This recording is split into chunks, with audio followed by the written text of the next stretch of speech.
Dari sejak mulai stand up comedy Indonesia, Usmar Ismail belum pernah sepenuh ini, tepuk tangan dong. Gokil, gokil. Coba gue cek soundnya. Hei penonton! Gue sangat bangga menjadi orang Cina di Indonesia karena gue kasih tau sama lo semua, orang Cina di Indonesia itu sangat rendah hati. Kita tidak pernah memandang sebelah mata terhadap orang lain ya. Mandang dua mata aja ribet kan, sipit matanya ya. Apalagi sebelah mata gitu, susah banget mau ngeliat gitu. Nggak pernah kita. Walaupun gue bangga menjadi orang Cina di Indonesia, tapi ada beberapa hal tentang orang Cina di Indonesia yang gue nggak bisa ngerti. Misalnya adalah tata bahasa ya. Kalau kita ngomong biasa kan, gue, lo, dia ya. Nah kalau orang Cina sebagian ngomong gini, gue orang, lo orang, dia orang ya kan. Itu kenapa ya? Gue orang, lo orang, iya kita semua orang udah tahu ya.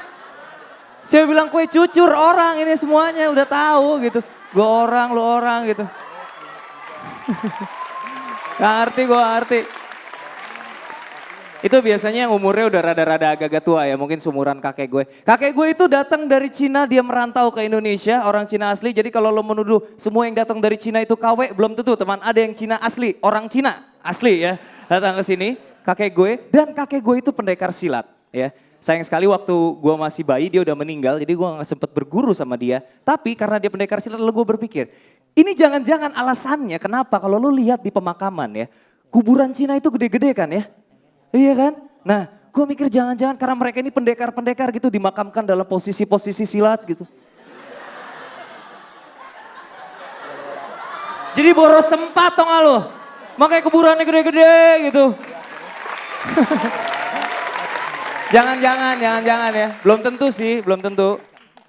Ya sekarang sih kalau jadi orang Cina di Indonesia masih asik-asik aja. Dulu zaman gua kecil lumayan capek ya kemana-mana. Akeo. Nih gua kasih tau sama lo semua ya. Orang Cina namanya banyak. Ada Akyong, ada Asyung, ada Aliong, macam-macam. Ya gak semuanya namanya Akeo men. Dan gak adil ya kalau gue lihat dibaca di buku SD ya. Bacaan buku SD gue itu pelajaran SD pasti misalnya matematika soal cerita. Budi membeli 1 kilo telur. Itu pasti namanya gak pernah ada nama orang Cina ya kan. Gak pernah gitu. Aliong memiliki 2 angpau. 1 angpau isinya 10.000. Berapa uang Aliong? Hah? 20.000. Salah. Uangnya habis dipakai babenya main QQ ya. Gak ada udah. Cekak. Satu hal lagi gue ngerti dari orang Cina di Indonesia nih ya, kalau lo datang ke resepsi pernikahan, itu angpau lo dinomerin men. Jadi gini ya, misalnya Akbar nih ya, Akbar datang ke resepsi pernikahan, oke. Kan ngisi buku tamu tuh, Akbar nomor 27. Nah nanti pada saat Akbar menyerahkan angpaunya, itu sama panitianya langsung ditulis tuh, nomor 27. Jadi nanti mereka akan tahu Akbar ini ngasihnya berapa. Itu kayak gitu, dan gue gak ngerti kenapa ya, kenapa harus kayak gitu. Apakah jangan panitianya gitu kan, sini. Itu nomor 27 tuh, lihat deh nomor 27. Yang pakai topi, kurus, tinggi ya. Itu udah 3 kali bolak-balik ngambil kambing guling dari tadi ya kan. Angpaunya 6.500. Koin semua lagi. Buat apa gitu? Buat apa? Kenapa sih harus perhitungan banget? Atau jangan-jangan misalnya dia bilang, si panitia pernikahan itu kan, ini anak siapa sih ini lagi kawinan lari-larian gini nih? Koko. Apa?